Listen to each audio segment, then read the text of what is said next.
Okay student, software engineering के अंदर Garvin की 8 dimension for quality assurance use होती हैं to assess the software quality and to develop software quality कि how a software is a good quality. तो ये भी हमारे पास डायमेंशंस यूज़ होती हैं, 8 डायमेंशंस। इसको हम अब डिटेल में डिस्कस करेंगे। तो सबसे पहले है आपकी परफॉर्मेंस। परफॉर्मेंस में हमारे पास करैक्टरिस्टिक्स डिस्क्राइब करती हैं कि एसेंशियल फंक्शन जो एक सॉफ्टवेयर सिस्टम में होने चाहिए, आया कि वो मौजूद हैं या नहीं। तो हम उसको असेस करेंगे, तो ये हमारा परफॉर्मेंस पैरामीटर्स कहलाता है। फीचर्स में हम जो सेकेंडरी एस्पेक्ट है हमारी परफॉर्मेंस की, वो है फीचर। पहले कह लें कि परफॉर्मेंस आ गई कि कितना अच्छा वेल परफॉर्म कर रहा है कंप्यूटर, जो ऑब्जेक्टिव हैं, जो डिज़ायर टास्क हैं जो सॉफ्टवेयर के, वो अचीव कर रहा है कि नहीं। फिर जो फीचर्स उसके अंदर हैं, वो फीचर इतने यूज़फुल हैं कि यूज़र के लिए सॉफ्टवेयर जो है वो ईज़ प्रोवाइड कर रहा है to perform their desire task. तो हम उन फीचर्स को असेस करेंगे। सेकंड क्वालिटी मैट्रिक्स हमारे पास जो क्वालिटी डायमेंशन है वो फीचर की है। देन रिलायबिलिटी हमने देखा था कि आईएसओ के मॉडल में भी थी और यहाँ भी रिलायबिलिटी का मॉडल है कि reliability is ability to of the product or a service to perform expected over time. तो विद इन टाइम आपके एक्सपेक्टेशंस को पूरा करे तो हम कहेंगे सिस्टम रिलायबल है और रिलायबल फीचर मीट करता है। जो डिज़ायर टास्क हैं वो ऐसे ही कंप्लीट हो रहे हों जिस तरह से कस्टमर ने एक्सपेक्ट किया था। Conformance is the degree to which the product conform to its specification. आपको जब सॉफ्टवेयर डिज़ाइन करते हैं, सॉफ्टवेयर हम इंजीनियरिंग के जो प्रोसेसेस हैं आपने पढ़े होंगे सॉफ्टवेयर मॉडल के अंदर, उसमें सबसे पहला जो मॉडल है हमारे पास, प्रोसेस है, फेज़, इसको हम कहते हैं रिक्वायरमेंट गैदरिंग।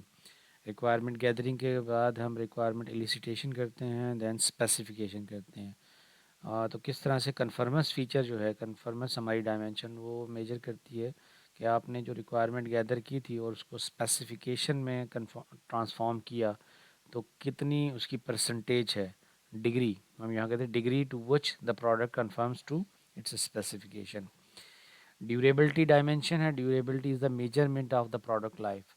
हम कहते हैं कि अगर प्रोडक्ट जो है वो वेल डिफाइंड प्रोसीजर से और वेल डिफाइंड प्रोसेस से बनाई गई है तो उसकी लाइफ ज़्यादा होगी। अगर वो क्वालिटी स्टैंडर्ड्स को मीट करते हुए नहीं बनाई गई तो उसकी ड्यूरेबिलिटी यानी लाइफ उसकी कम होगी। तो ये durability measure to life of the software. फिर सर्विसेबिलिटी है। Serviceability is the ease at which user can repair the faulty products and get it fix. यानी आपने सॉफ्टवेयर बना के दे दिया, इसका मतलब ये नहीं है कि सॉफ्टवेयर आपने हैंड ओवर कर दिया, अब आपकी जान छूट गई। आपने कस्टमर को सर्विस देनी है इन आर्डर टू मेंटेन। बाद में अगर सर्विस आप सॉफ्टवेयर में कोई चेंजेस चाहता है कस्टमर, तो आपको चेंजेस उसके अंदर करके देने हैं। कोई फ़ीचर इन्हेंस करना चाह रहा है, वो फ़ीचर इन्हेंस करके देने हैं। ऑपरेशन के दौरान सिस्टम क्रैश हो जाता है, सिस्टम में कोई इश्यूज़ आ रहे हैं, आपको सर्विसेज प्रोवाइड करनी है। सिस्टम ग्रो करना चाह रहा है, मीन्स स्केलेबिलिटी ऑफ सिस्टम। पहले उन्होंने 10 लोगों के लिए बनाया था, अब उसको ग्रो करके 100 पीपल्स के लिए बनाना चाह रहे हैं, या 100 के लिए बनाया था 1000 के लिए बनाना चाह रहे हैं। तो सिस्टम को इन्हेंस करना चाह रहे हैं, तो उसके लिए आपको सर्विसेज प्रोवाइड करनी है। तो सर्विस एबिलिटी आपकी क्वालिटी डायमेंशन में आती है। फिर सेवन्थ पे एस्थेटिक है आता है। एस्थेटिक मैंने जैसे भी पहले भी डिस्कस किया था, वहाँ पे भी आईएसओ में भी इसको रेफ़र किया था। यहाँ पे हम कहते हैं refer appearance of the product. ये कलर कम्बिनेशन, एचसीआई के principle, colour contrast, user age group के लिहाज से आपका जो सिस्टम है वो एस्थेटिक है या नहीं। एंड परसीव्ड क्वालिटी, यूज़र जब ऑर्डर दे रहा होता है सिस्टम बनाने की या सॉफ्टवेयर बनाने की, तो एक जहन में उसके स्केच होता है, एक क्वालिटी की मैट्रिक्स होती हैं कि मुझे कैसा सिस्टम नज़र आएगा।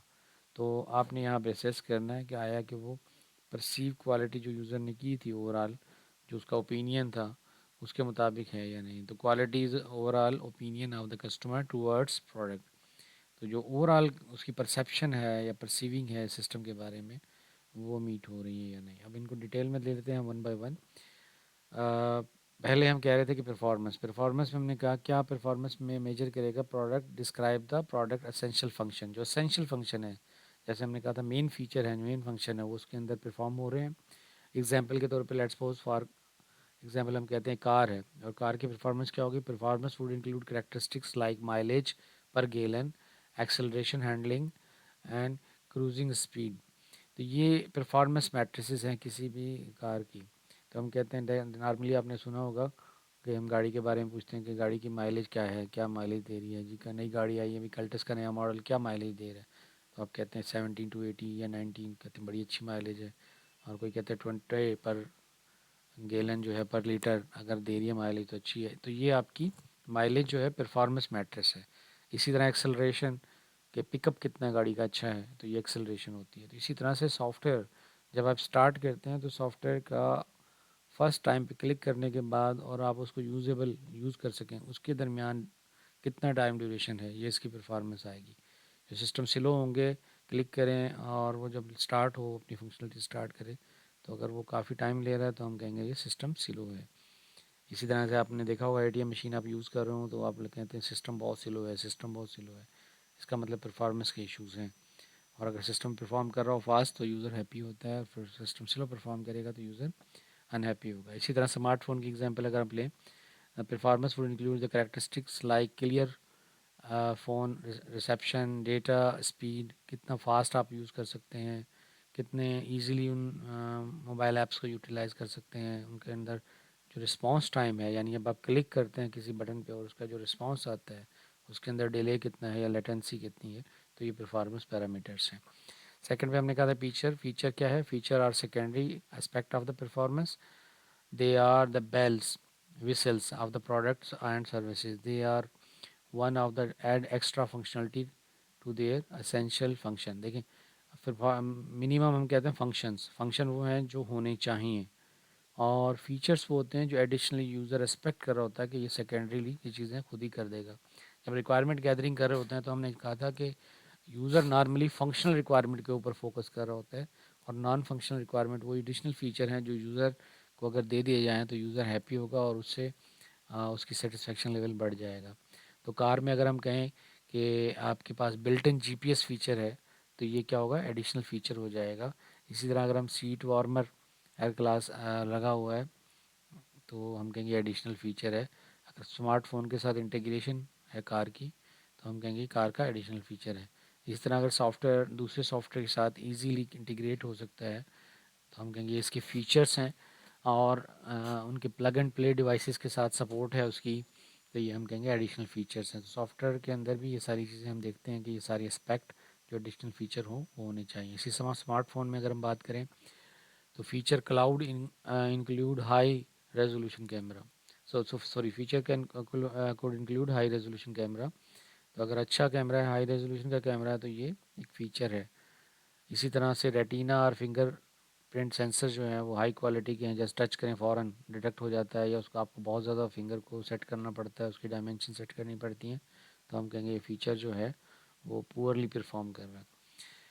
Sometime it might be challenging to say that which is performance dimension and which is feature। ये दोनों ओवरलैपिंग है, यानी समटाइम हम फीचर को परफॉर्मेंस मैट्रिक्स कह लेते हैं और परफॉर्मेंस को फीचर मैट्रिक्स, क्योंकि ओवरलैपिंग है, कुछ ब्लड बाउंड्रीज हैं इनकी, तो ये दोनों एक दूसरे से रिलेटेड हैं।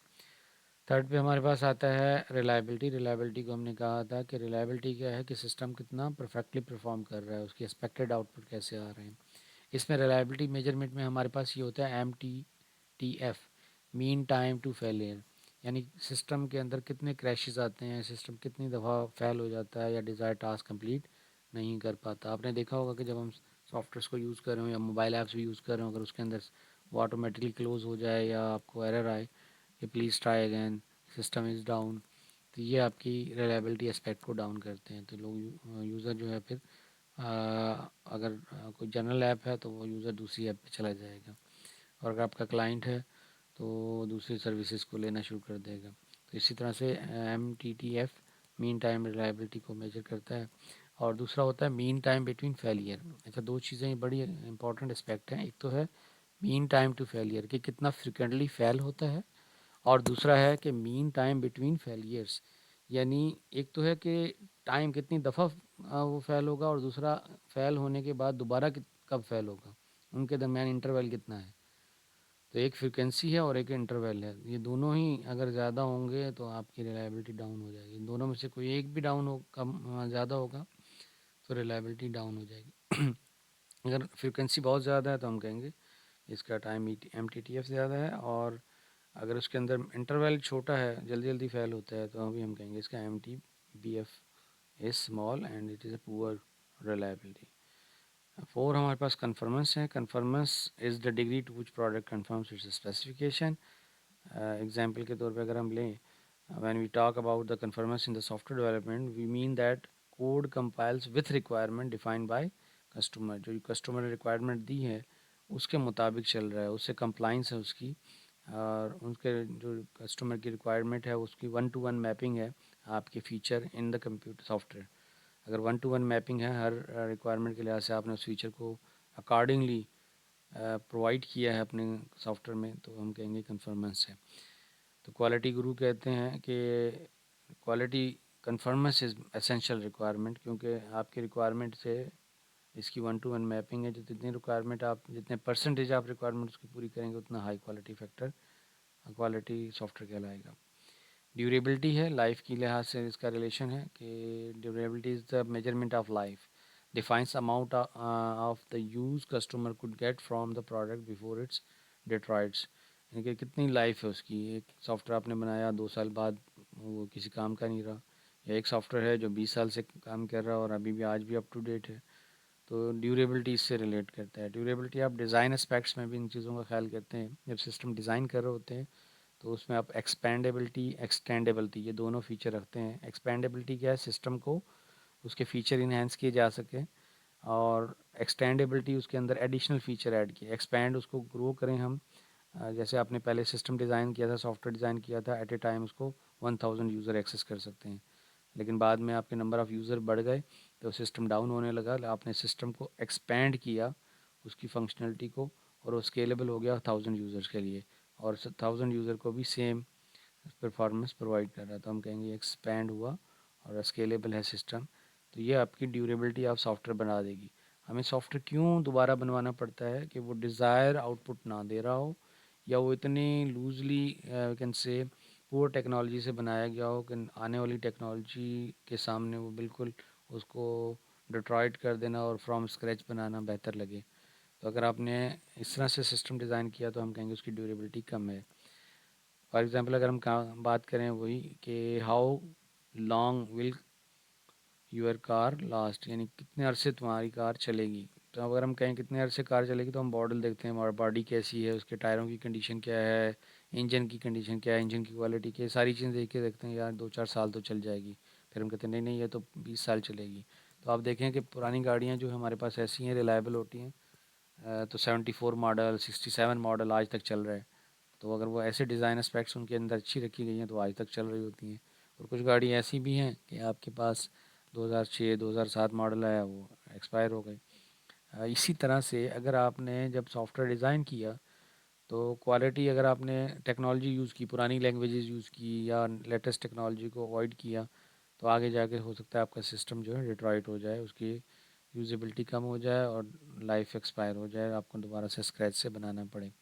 और अगर आपने आज के दौर में जो लेटेस्ट अवेलेबल टेक्नोलॉजी है उनको यूज़ किया है, लेटेस्ट अवेलेबल हार्डवेयर, सॉफ्टवेयर और सिस्टम की सपोर्ट को यूज़ किया, उस लिहाज से उसको डिज़ाइन किया है, तो उसकी रिलायबिलिटी हाई हो जाएगी। तो reliability is we can say probability है कि कितना लॉन्ग पीरियड ये चलेगा, probability of failure over the specified time. अगर जल्दी फेलियर हो जाएगा तो हम कहेंगे इसकी रिलायबिलिटी कम है। Durability is measure of the number of cycles or time component will function properly as part of the product life. के ड्यूरेबिलिटी हम कहेंगे अगर हम सॉफ्टवेयर को चेंज करते रहें, कम उसके अंदर चीज़ें ऐड करते रहें तो कितना लाइफ साइकिल उसका है, या टोटल कितना स्पैम ऑफ ईयर्स वो काम करने के काबिल रहेगा विदाउट डिट्रॉइटिंग द परफॉर्मेंस और without making too much issues. Serviceability की हमने बात की थी कि सर्विसेबिलिटी ये है कि आपके पास का सॉफ्टवेयर आपने बनाया था उसके अंदर कोई इश्यूज आएंगे तो कि इतना इजीली मेंटेन करने के काबिल है, या कि इतना इजीली उसको अंदर फीचर्स आप ऐड कर देंगे। तो it can repair the faulty products and get it fix. It could be measure in terms of how much time or effort it take to get faulty product repaired and return to regular use। अगर वो easily fix हो जाता है, अगर कोई fault आ जाए, कोई feature में प्रॉब्लम आ जाए, दो चीज़ें हैं, एक तो हम ये कहते हैं कि पूरा सिस्टम आपका डाउन ना हो जाए, एक कंपोनेंट या एक पार्ट वो डाउन हो, उसमें कोई इशू हो, आपका बाकी सिस्टम चलता रहे। दूसरा, उसको रिपेयर करने में या उसको फिक्स करने में आपका मिनिमम टाइम लगे। तो जितना कम टाइम होगा उतनी ही सर्विसिबिलिटी ज़्यादा होगी। जितना इजी या इतना फास्ट आपका रिस्पांस होगा, फास्ट रिस्पांस तभी होगा जब आपको सारा कोड, आपने जब सॉफ्टवेयर डिज़ाइन किया था उसकी डॉक्यूमेंटेशन अच्छी मेंटेन की थी, आपने सॉफ्टवेयर के कोडिंग लिखते वक्त उसकी डॉक्यूमेंटेशन के अंदर, उसके अंदर कोड के अंदर कमेंट्स प्रॉपर यूज़ की थी, और जो मैनुअल्स प्रॉपर बनाए थे, तो आपको पता होगा कि किस फंक्शन को चेंज करने से क्या फ़ीचर मॉडिफाई होगा, तो इजीली जाके आप कर लेंगे। अगर आपने पूरा डॉक्यूमेंटेशन की है सॉफ्टवेयर की, तो फिर आप इस एस्पेक्ट को अचीव नहीं कर पाएंगे। फिर चलते हैं हम एस्थेटिक। एस्थेटिक में मैंने जैसे पहले भी डिस्कस किया है कि यहाँ पे आपका अपेयरेंस है कि कितना लुक एंड फील अच्छा है सिस्टम का, और हाउ इंट्रैक्टिवली और अपीलिंग इंटरफेसेस डिज़ाइन किए गए हैं सिस्टम के। तो यहाँ पे आपका वी कैन से उसके टेक्सचर, कलर, नेविगेशन, नेविगेशन के अंदर इजीनेस क्या है, आप नेविगेशन माउस के ज़रिए कर सकते हैं या एरो कीज़ के ज़रिए भी कर सकते हैं, कोई फंक्शन की के ज़रिए भी कर सकते हैं। जितने ज़्यादा उसके अंदर एस्थेटिक एस्पेक्ट इंक्लूड होंगे, उतना ही ज़्यादा सिस्टम एस्थेटिक लुक कहलाएगा। परसीव क्वालिटी, हमने कहा था परसीव क्वालिटी क्या है, ओपिनियन जो कस्टमर के जहन में होता है टूवर्ड्स कन्फर्मेंस, उनको अगर वो अचीव कर रहा है तो ये परसीव क्वालिटी को मीट्स कर रहा है। Its combine effects of the factors such as brand name, price, sales person, marketing strategy, ये सारी की सारी चीज़ें परसीव्ड क्वालिटी में आती हैं। When was last time you had positive experience with the bank, ये आपकी क्वालिटी परसीव्ड क्वालिटी। मिसाल के तौर पे मैं कहूँ कि यार लास्ट टाइम मैंने जब बैंक पे एटीएम पे गया था वो तो बंद ही मिलता है अक्सर, तो इसका मतलब उसकी परसीव्ड क्वालिटी, आपने सोचा था कि यार इसकी सर्विसेज बहुत अच्छी होंगी, लेकिन अक्सर ही उसका एटीएम काम नहीं कर रहा होता, या एटीएम काम चल रहा होता है तो बहुत स्लो चल रहा होता है, और काफ़ी दफ़ा ऐसा होता है कि आप काफ़ी वेट करने के बाद कह देता है सॉरी, ट्राई नेक्स्ट टाइम, या सिस्टम इज़ डाउन। तो अगर इस तरह के एस्पेक्ट आते हैं तो जो कस्टमर परसीव करता है क्वालिटी, अगर वो नहीं मिलती तो फिर कस्टमर सर्विस चेंज कर देता है। अगर हम एक बैंक से एक सर्विस ले रहे हैं और वो हमारी परसीव्ड है कि बैंक ये फ़ीचर देगा, नहीं देता तो हम दूसरी बैंक में अपना अकाउंट खुलवा लेते हैं। इसी तरह किसी ई कॉमर्स वेबसाइट पे, अगर ई कॉमर्स वेबसाइट डिज़ाइन की गई है, उसमें वो परफॉर्मेंस, सिक्योरिटी, रिलायबिलिटी नहीं मिलती जो आप एक जहन सोच के जाते हैं कि इसके अंदर हमें वो फ़ीचर मिलेंगे कि हम इजीली शॉपिंग कर सकेंगे, इजीली प्रोडक्ट सेलेक्ट कर सकेंगे, प्रोडक्ट को रोटेट करके देख सकेंगे, प्रोडक्ट के इनलार्ज करके देख सकेंगे, उसके कलर्स, डिफरेंट कलर कम्बिनेशन देख सकेंगे।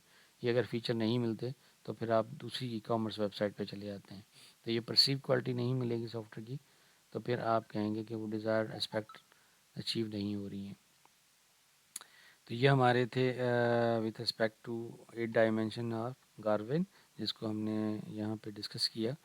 अब अगर हम देखें कि करेक्टनेस, डिफेक्ट और डेफिनेशंस, इनको थोड़ा सा हम देखेंगे नेक्स्ट क्लास में, और फिर आगे हम कंटिन्यू करेंगे। आज की क्लास हम यहीं स्टॉप करते हैं। हमने दो क्वालिटी मैट्रिक्स को किया, एक गार्विन और दूसरा आईएसओ मॉडल।